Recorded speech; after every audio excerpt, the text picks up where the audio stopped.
Just keep it. Just keep it. Yeah. Just keep it authentic TV where we only speak on facts. Just keep it authentic TV. We keep it real, no cap. Just keep it authentic TV where we keep it authentic. Just keep it authentic TV. We don't do no pretending. Don't forget to like, share, subscribe. Take a sit, enjoy the vibe. Yo, like, share, subscribe. Take a sit, enjoy the vibe. Yo, keep it authentic TV, where the facts outweigh the lies. Keep it authentic TV, where nothing but truth resides. Keep it authentic, share the vibe. Come enjoy the fun and don't forget to subscribe. Keep it authentic TV, where the facts outweigh the lies. Keep it authentic TV, where nothing but truth resides. Just keep it authentic, yeah. They keep it authentic. Yeah, we just keep it authentic, yeah. They keep it authentic. Just keep it authentic. Yeah, keep it authentic. Where we just keep it authentic. Yeah, keep it authentic. Yeah. Hit the like button, share the vibe. Come and join the fun and don't forget to subscribe. Just keep it authentic TV. Just keep it authentic TV. Just keep it authentic. Just keep it authentic. Let's go.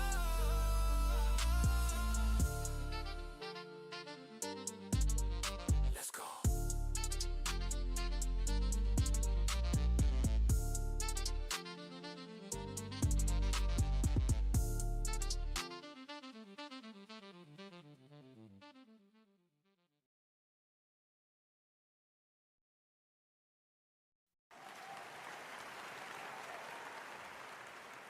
What's poppin', what's poppin', what's poppin'? We back with some more content, man. We back with some more content. We back discussing the Nolan Wells case, right? Okay, listen.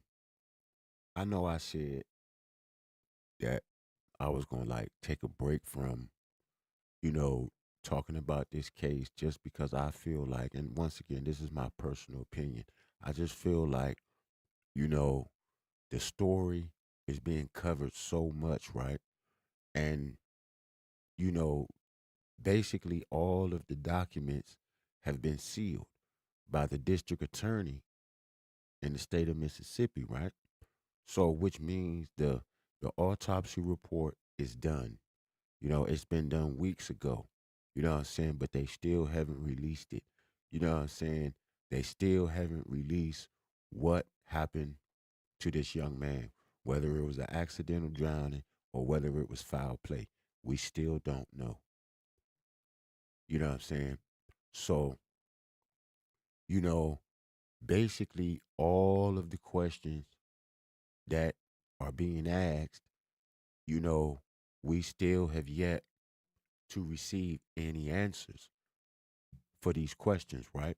So, me personally, that's why I believe that, you know, the story is being pushed so much and it's just being kept in people's faces so much because, you know, like at the end of the day, right? Those of us who are parents, right? Like I'm a father of six.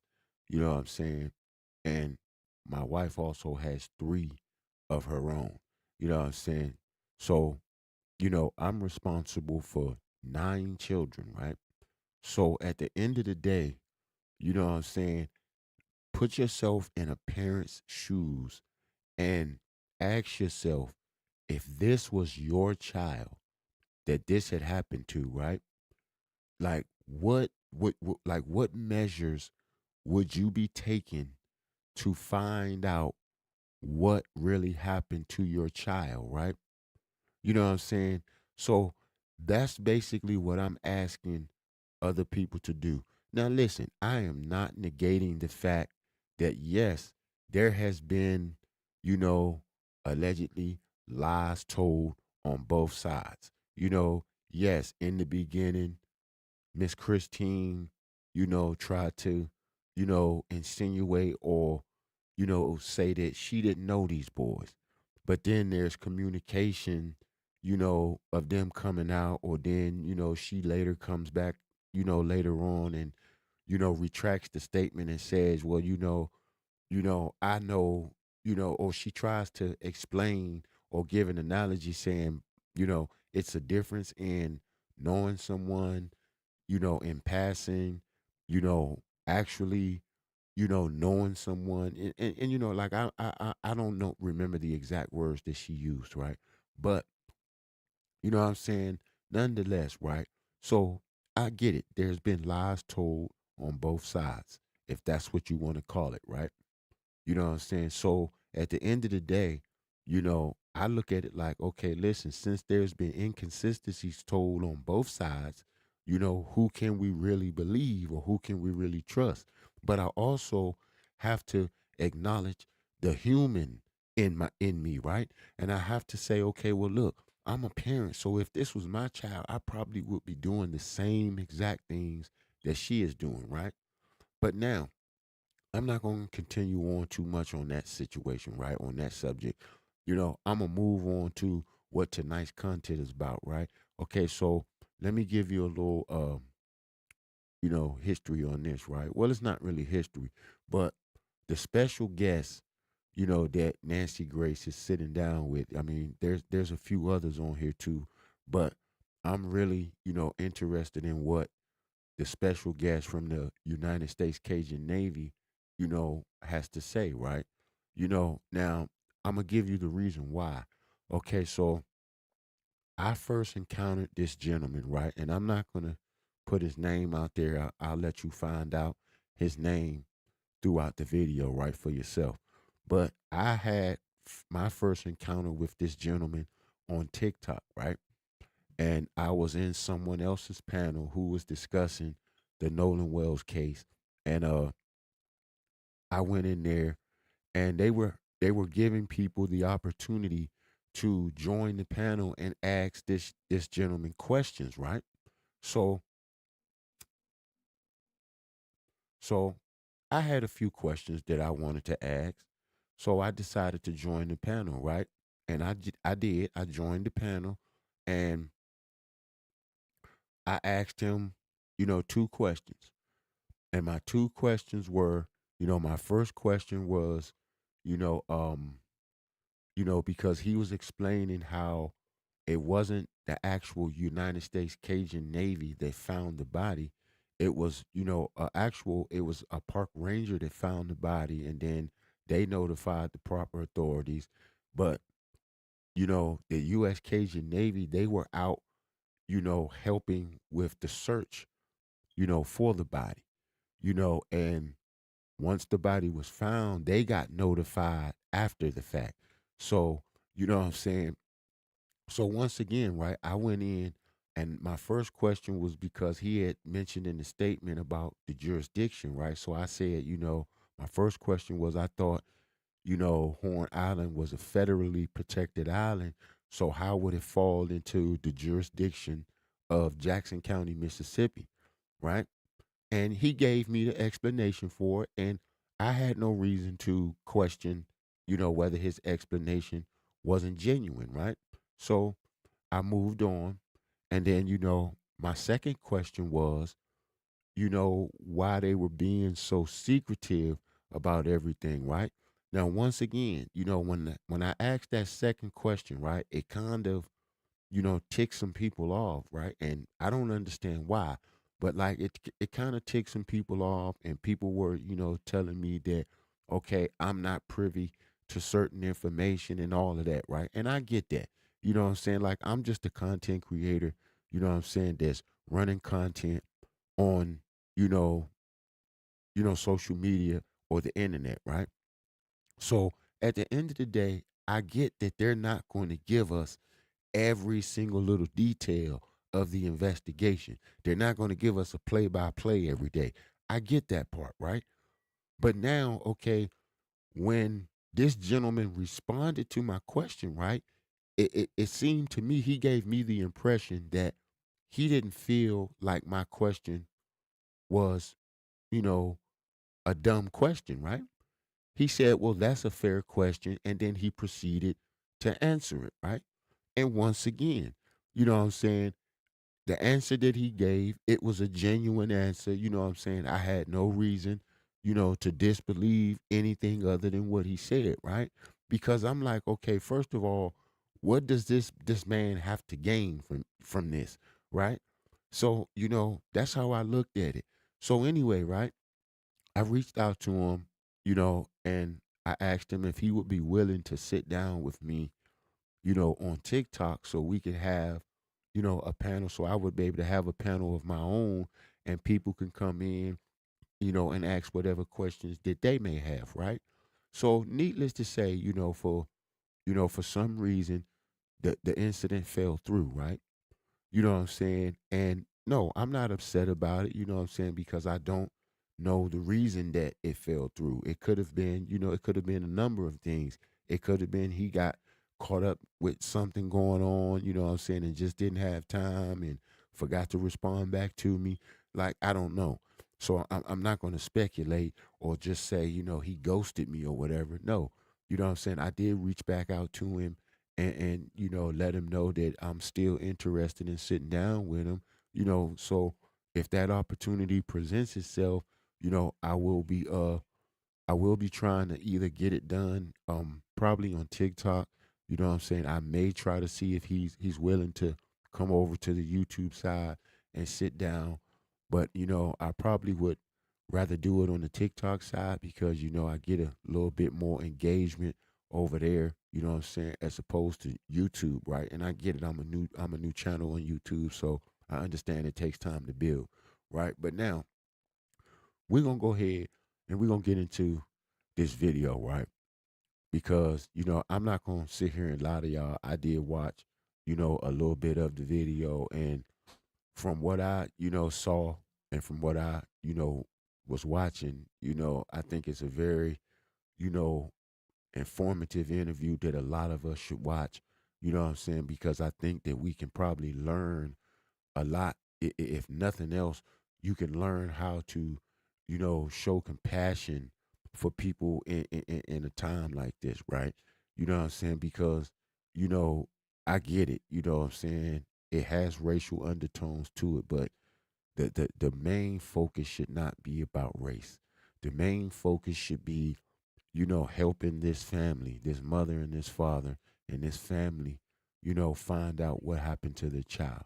You know what I'm saying? So with that being said, my condolences go out to the Wells Wansley family. You know what I'm saying? Long live Nolan. Rest in peace, young man. You know what I'm saying? I hopefully will get to meet you one day in heaven. But with that being said, man, we're gonna go ahead and we're gonna get into this video with Nancy Grace. Nolan Wells bombshell. A witness tells us tonight, I went with Nolan's mother to the coroner's office, and this is what I saw. Good evening. I'm Nancy Grace. This is Crime Stories. I want to thank you for being with us.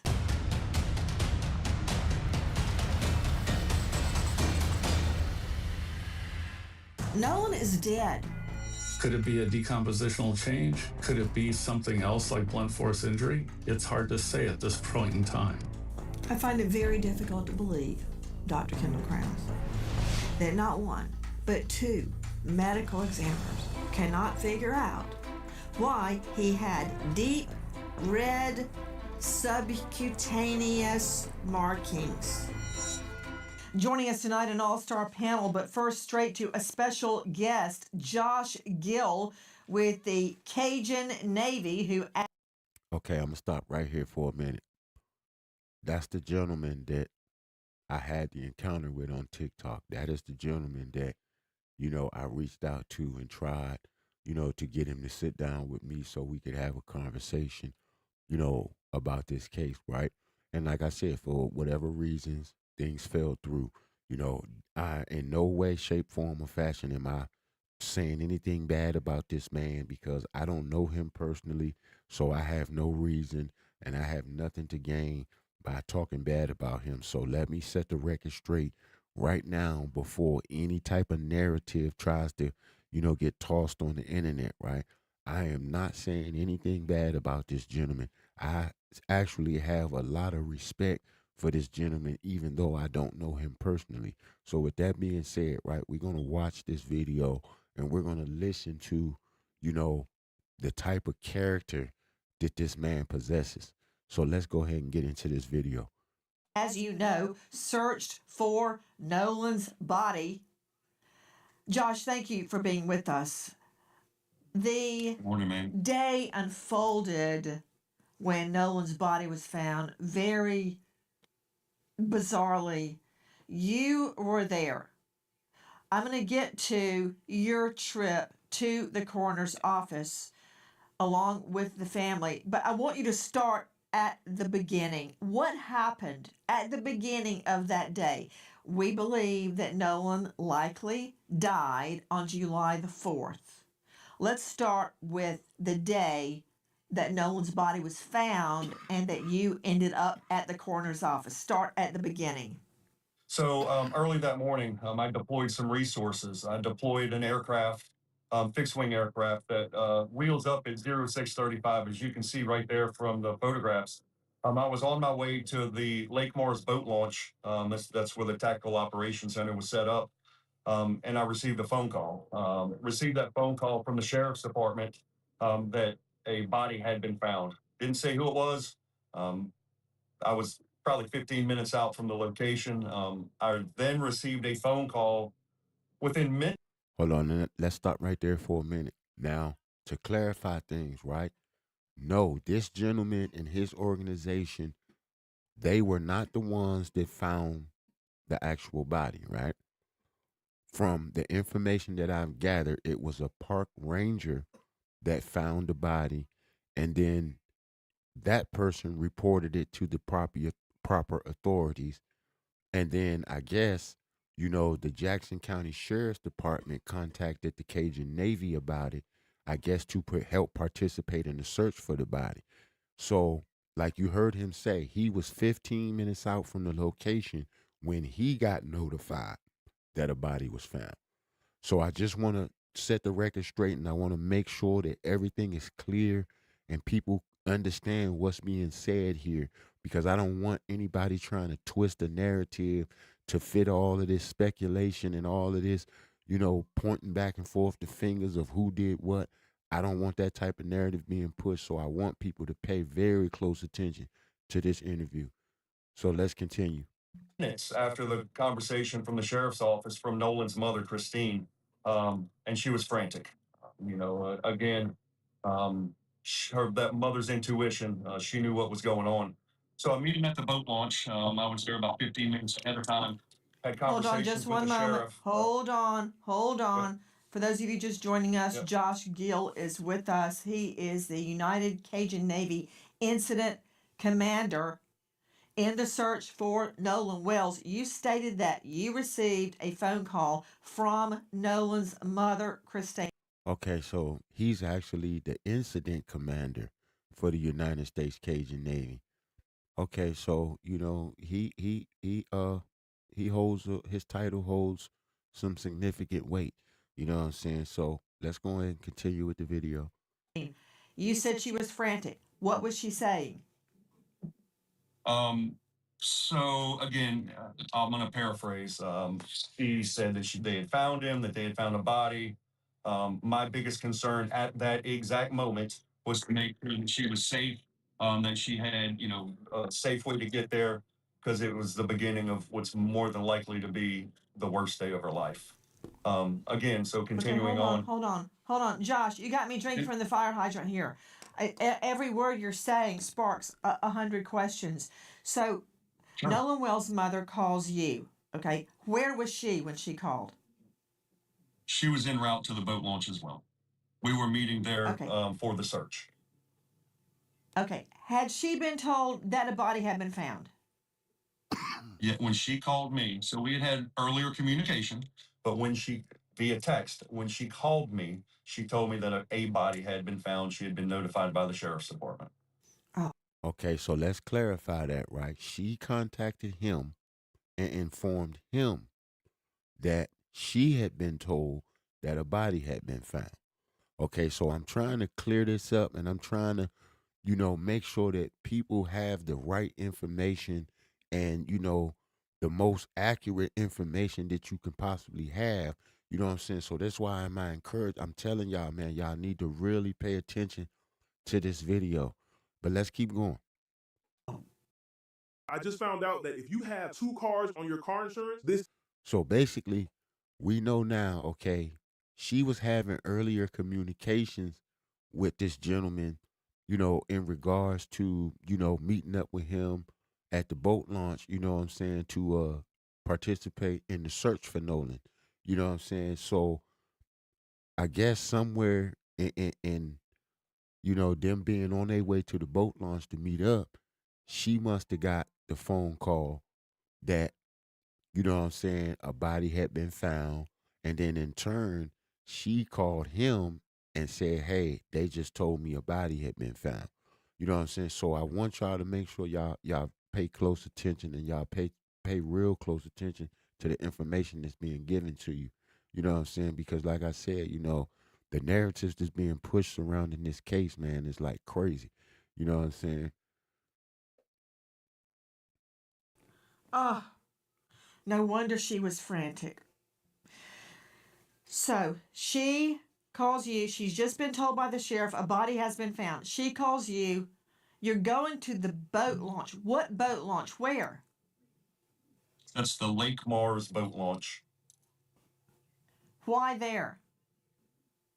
So that's where the operation was set up. That's where the search operations, the tactical operations center was there. They had a mobile command unit, and the multiple entities and agencies were basing their operations out of there. So what it is a boat launch. Again, they could launch rather quickly. It's a protected area to launch and then make that run to Horn Island and the surrounding areas. Okay, so you agreed with her. Did she ask you to meet at the boat launch? Oh, she knew I was going to that boat launch, and she actually asked me early that morning, where we were going to meet. And I told her, here's the best place. Here's where the operation is beginning. Okay. It was a secured location by the sheriff's department. So, that's where they were running their operation on. And that's a common practice. Question, do you know why Nolan's mother wanted you to go with her to Horn Island?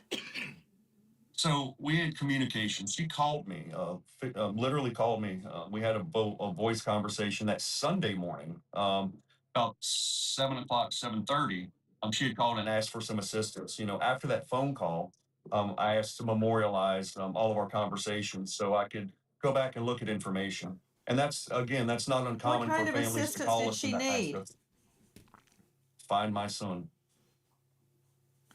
There it is. So she asked you to help find her son. That assistance. Okay, got it. Okay, go ahead. Yes. Yeah, so she asked for that assistance, find my son, find Nolan.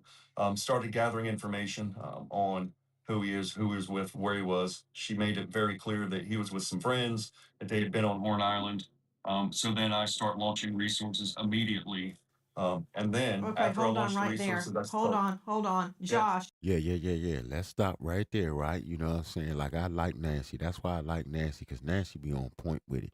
You know what I'm saying? She makes sure, you're moving too fast. Slow down. Slow down. Let me take all this in. So you see what he said, right? On Sunday, she had called him, about 7 o'clock in the morning, he says, right? And, she's just telling this man, listen, find my son. Help me find my son. You know what I'm saying? So once again, right, I have no reason to discredit anything that this man is saying, right? Like, I believe wholeheartedly, you know what I'm saying? And once again, this is just my personal opinion. This is just me basically judging his character based off what I've seen thus far, right? So, you know, I'm okay if people disagree with me or if people don't agree with it, right? But listen, once again, like I said, he sounds very genuine in what he's saying. You know what I'm saying? And like, it just doesn't seem to me like he's just doing this, to gain clout or to gain followers or clicks and views or none of that, right? because like I said, like I encountered him on TikTok. Like I don't know what other platforms he is on. That's neither here nor there to me. You know what I'm saying? I just thought that it was, a unique experience, being able to talk to someone, who had, firsthand dealings with this case, right? You know what I'm saying? So, like, that was just basically the reason I wanted to sit down with him, right? It wasn't for clicks or views. It was just because I wanted to get some genuine, information about, what was going on with this case, right? Like I'm not expecting this man to tell me, who did it because he don't know. You know what I'm saying? But we're going to continue on with the video. What specifically did she say about him going to Horn Island with friends, if you can recall? So she said that he went to Horn Island with friends. It's July 4th, and Horn Island's a location that's well known and well visited by people partying and hanging out for July 4th. It's a huge boating community, and that was the location where boats congregate and enjoy the 4th. Okay, so she says he went to Horn Island on the 4th with friends. Got it, okay. So you meet at the boat ramp. And when you first saw her, what was her demeanor? So she came to me. She gets out of the vehicle, comes to me, gives me a big hug. Um, Again, it's a mother who her intuition is that her body was just found. So obviously sad. According to what we And learned, the moment she gets out of the vehicle, she runs straight to you and is hyperventilating. absolutely, she came straight to What me. I mean, happened? 20 people. She gives me a big hug and starts crying. And look, I'm a softie. I started crying with her. And we literally sat in the parking lot on the ground in the gravel for probably 15 minutes. And we had some pretty deep discussions. She cried. I cried with her, and her husband was there as well. And I want to say this, that he's a very stoic individual, and he stood there with his hand on both of our shoulders and was a part of everything. It was one of those moments you don't forget. Okay, so listen, you're hearing it from a person who had firsthand dealings with this case, right? You know what I'm saying? And he's giving you basically a, a, a testimony of this mother's character, right? He said that when she got there, right? She got out of the vehicle that she was traveling in and she immediately ran to him and they both just broke down crying, right? So you're hearing it from a person, and listen, let me make this clear, right? This gentleman does not have any kids. So he can't say, "Oh, well, he don't have any children," right? So he really don't even know what, what I'm saying, the like what it really feels like to lose a child, right? So it's like, but all he can do is, try to put himself in that position the best way possible, right? And say, okay, listen, if this was me in this situation, right? Like, what would I do? Would I be doing the same thing that this woman is doing? Would I be taking the same measures that this woman is taking to find out what happened to my child? And like, listen, I'm going to keep it authentic with y'all, man. You know what I'm saying? I don't want to believe that there's a lot of parents out here that would, not do what this woman is doing, right? You know what I'm saying? But unfortunately, you do have some out there that probably would not even give a fuck.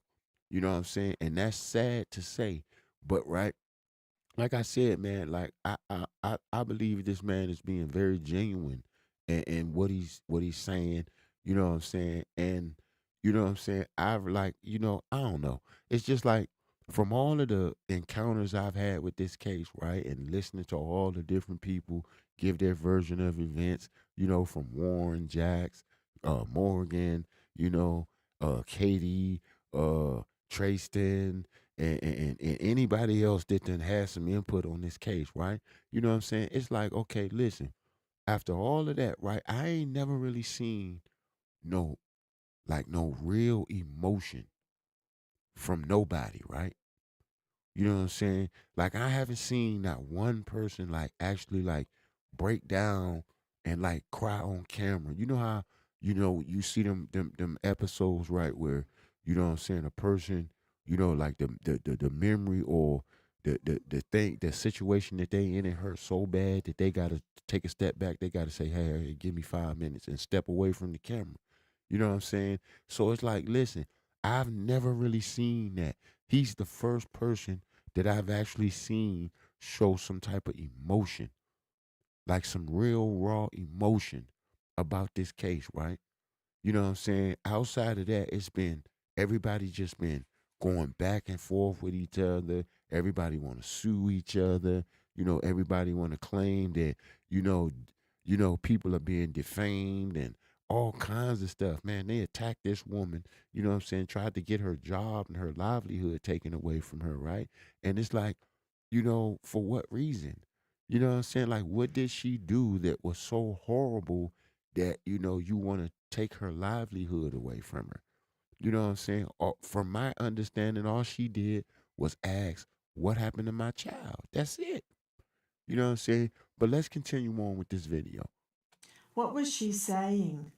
What was she saying? I mean, in a moment like that, how do you console a mother, Josh, that has been told by this disembodied voice on the phone, we found a body? I mean, what was she saying? Did she not want to believe it was Nolan? Did she believe it was Nolan? At this point, she had not ID'd a body yet. Nobody had identified that this was Nolan.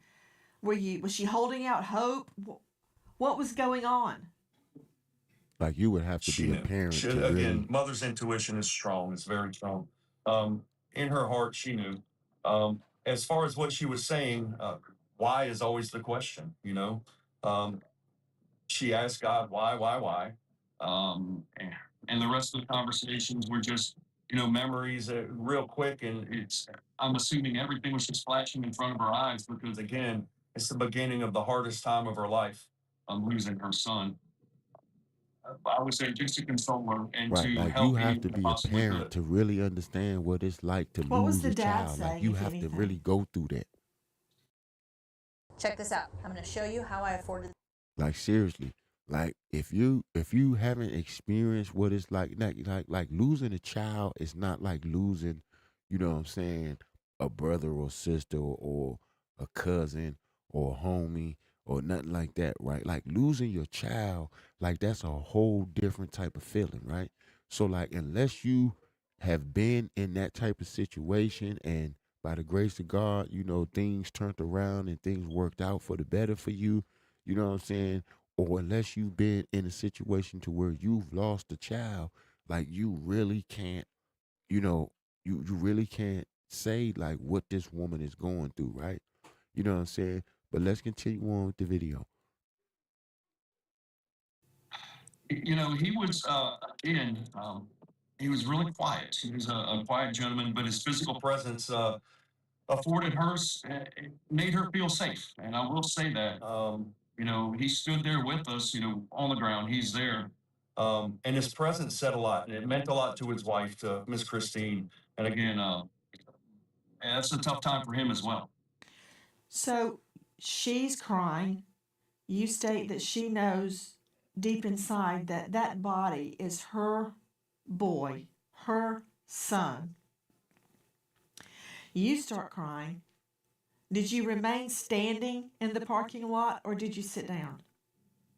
No, ma'am. Like I said, when she first came to me, she gave me a big hug, and I wrapped my arms around her, and we sat down. We sat very quickly. We remained seating for quite some time to have that discussion, say On a the prayer. I parking did lot? pray with her right there.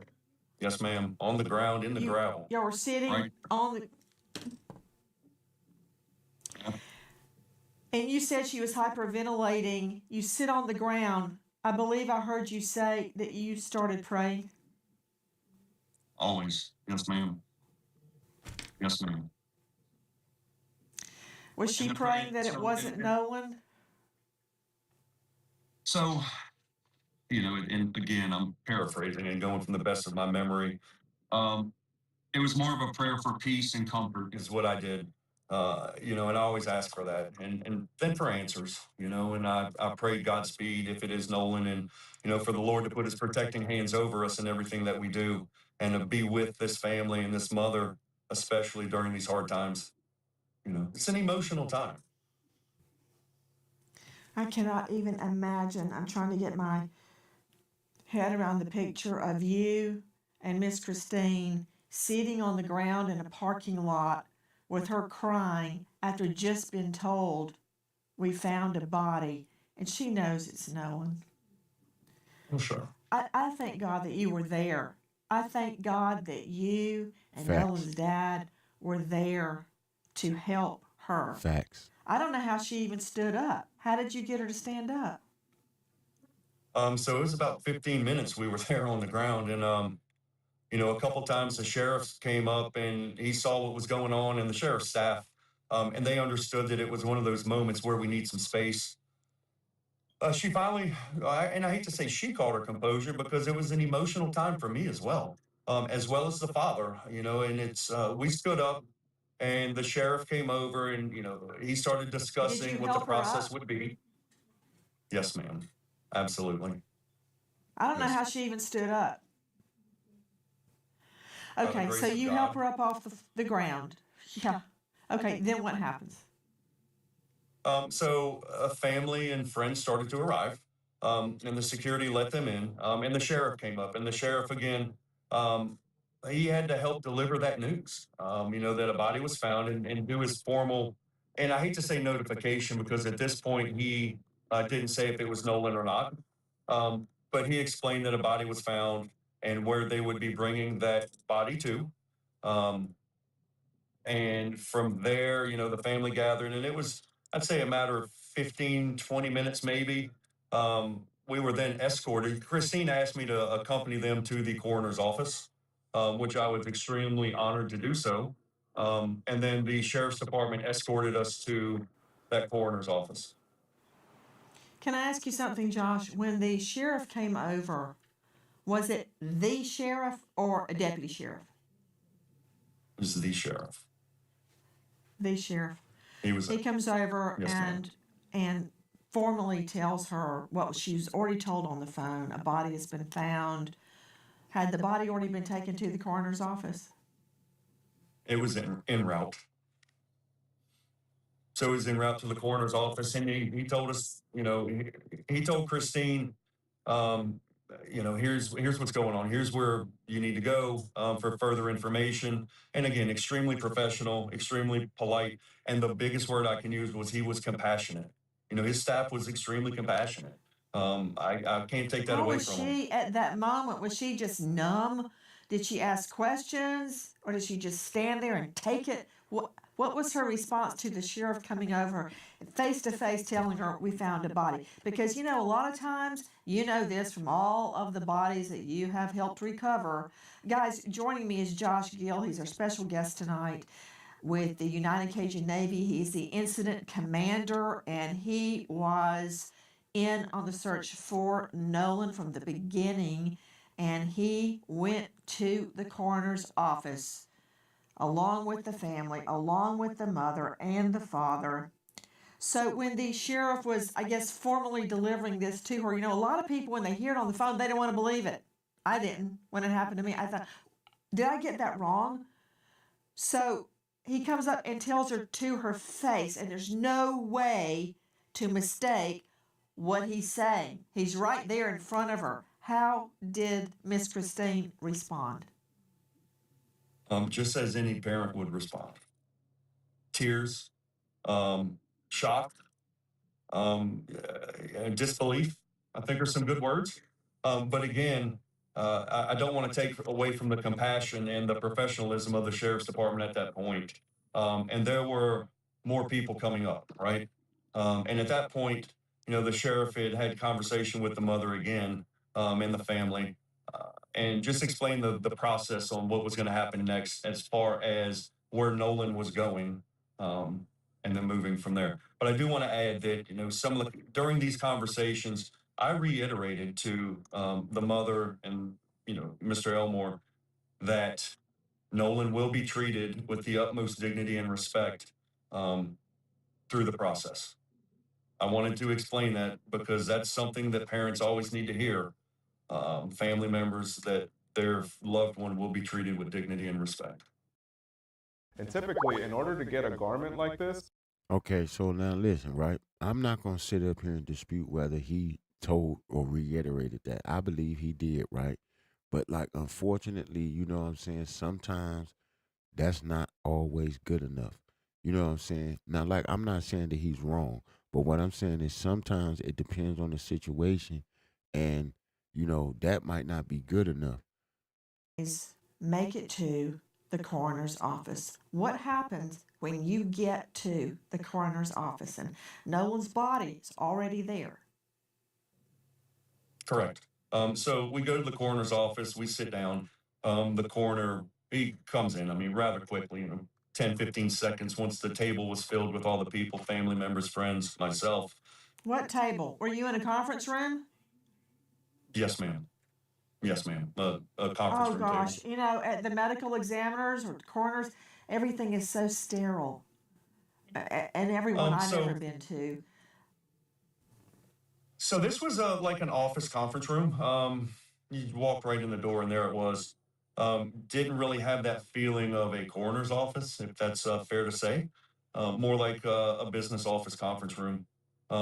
He walks in, very polite gentleman, very professional, well spoken, soft spoken as well.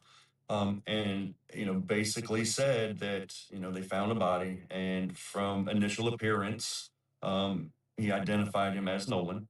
He did want to take a DNA swab or get a DNA sample from the family just for further confirmation and for, I guess, record keeping, whatever it was. But then he also, she asked about the condition, and he went into there were no immediate signs of foul play. Okay. To me, again, my opinion in hearing this is, no signs of blunt force trauma, or any, I don't know what the word I'm looking for is, any, signs of foul play. What we would consider that. Well, I guess they hadn't seen that big red mark on the back of his occipital yet, underneath the skin. And I take it at this juncture, Josh, his throat had not been dissected to look for potential subcutaneous bruising. So Sure. you're telling me that from a cursory look at Nolan Wells's body, there was no sign of foul play, such as a stab wound or a bullet wound or bruises, deep gouges on the head. That, in my experience, having tried so many homicide cases, I cannot count them, is what you get from a cursory look at a body. Would you agree? So, correct. I'm not a medical examiner nor a coroner. I have gathered information and heard multiple people speak on that, especially about the red spot, right? We'll quote unquote call it the red spot. And as I appreciate that that may be pooling or whatever, it could possibly be cellular decomposition. Again, I'm not a medical examiner or a coroner, but I do know what the coroner said at that immediate, that first meeting with him. Let's get back to what happened in that conference room. So you're there, the mom's there, the dad's there, the coroner comes in, very calm, very soft spoken, and tells Miss Christine that he believes it's Nolan based on physical appearance and description. Is that correct? Yes. Yes, ma'am. What was her reaction? Because if it were me, Again, I would have been holding out, it's not him, it's not him, it's somebody that looks like him. I don't believe it's him. He's out there. If I can just get out of here, I can go find him. What was her reaction? again, it was quiet and it was a very emotional time for the family as well. I personally believe at that point she accepted that it was him. Um, Why do you say and that? started You must have observed um, something that makes you say that. again, it just actions, and not denial, not beating on the table. It's not him. It's not him. Let's go. Let's keep looking. Um, and her being in the medical profession as well as I believe, a nurse practitioner.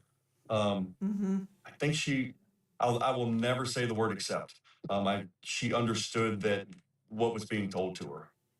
Right. Yeah. Again, I'm Was not a she still parent. crying? I don't have any. Absolutely. She still cries to this day. And look, so I want to make this very clear to everybody that I support Christine in what she's doing. There's not a playbook that's written for a grieving mother who doesn't know what happened to her son.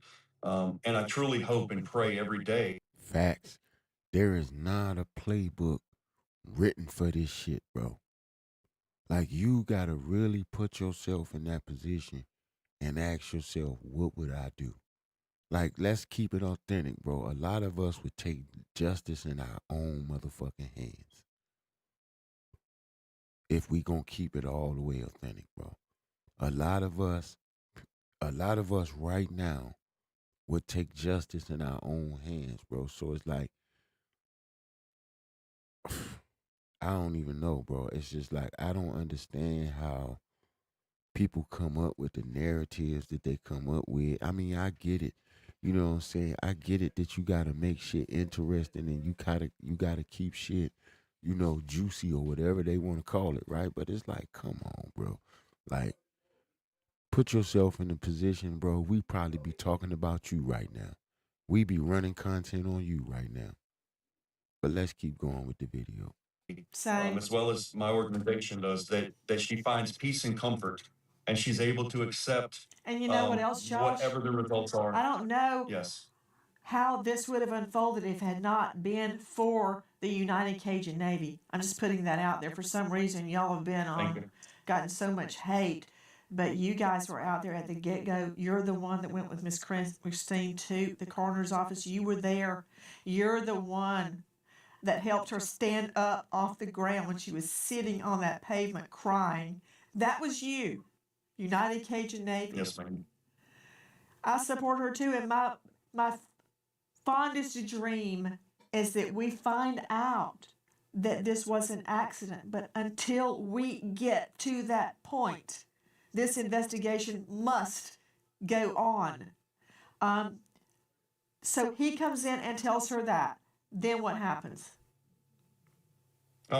So there were some questions, right? He asked the family if there was anything they needed to know.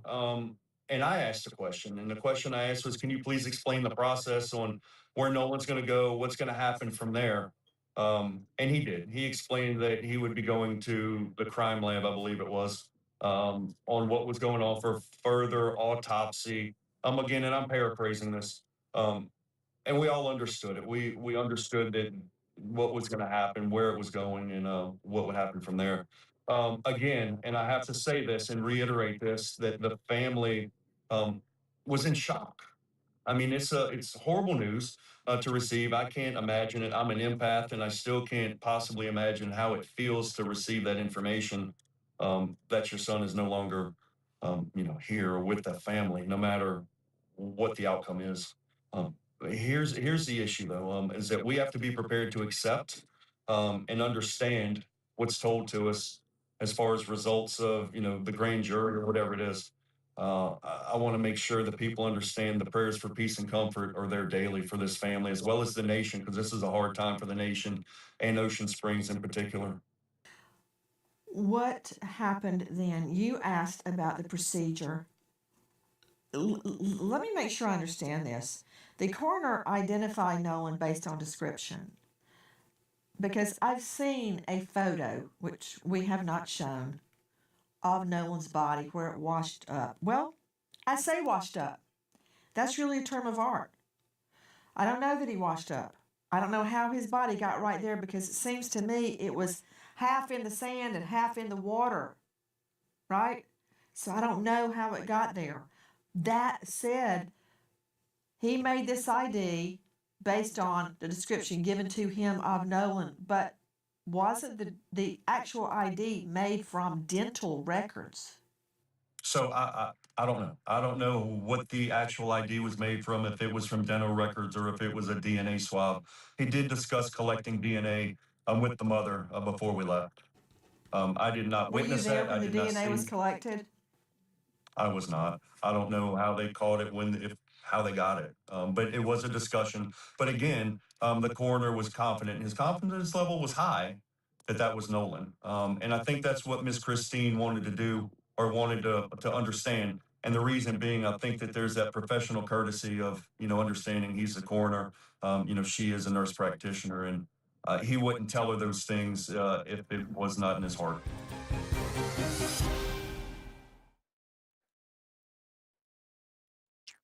All right, look, we're gonna stop right there, right? Cause I think I done held y'all long enough, right? So listen, right? After listening to, you know what I'm saying, and you know how Nancy Grace do. Nancy Grace, she grills a motherfucker, right? So listen, right? Like once again, right? I have no reason to discredit anything that this man is talking about, right? Like because like I said earlier, right? He has been the only one to speak on this case and actually show some real emotion, like outside of like the family, you know, Miss Christine and Elmore, you know what I'm saying? Everybody else is like, as content creators, we running content, you know what I'm saying, and we trying to keep the story alive, and we trying to keep the pressure on, you know what I'm saying, until we find out what happened. Like, listen, that's what we do. You know what I'm saying? But at the end of the day, right, you know what I'm saying, you gotta put yourself in a parent's shoes, right? For those of us that's parents, right? You got to really put yourself in a position and ask yourself the question, like, what would you do? You know what I'm saying? And like I said, a lot of us would take justice in our own hands. You know what I'm saying? I ain't going to sit up here and tell you, like, I probably would. I ain't going to cap. You know what I'm saying? But, like, make sure y'all make sure y'all share, hype the video, subscribe to the channel, man. You know what I'm saying? We're going to be having a lot of good more content coming out. You know what I'm saying? But, it's I don't know, man. Like I really wish I hope that if y'all didn't take anything away from this video, right? I hope that y'all you know, took away the fact that, there is some people in the world that really show genuine compassion, when folks are really going through a tough time, right? So with that being said, man, it's your boy Blanco. It's been another episode of Keep It Authentic TV. Until the next one, we gone.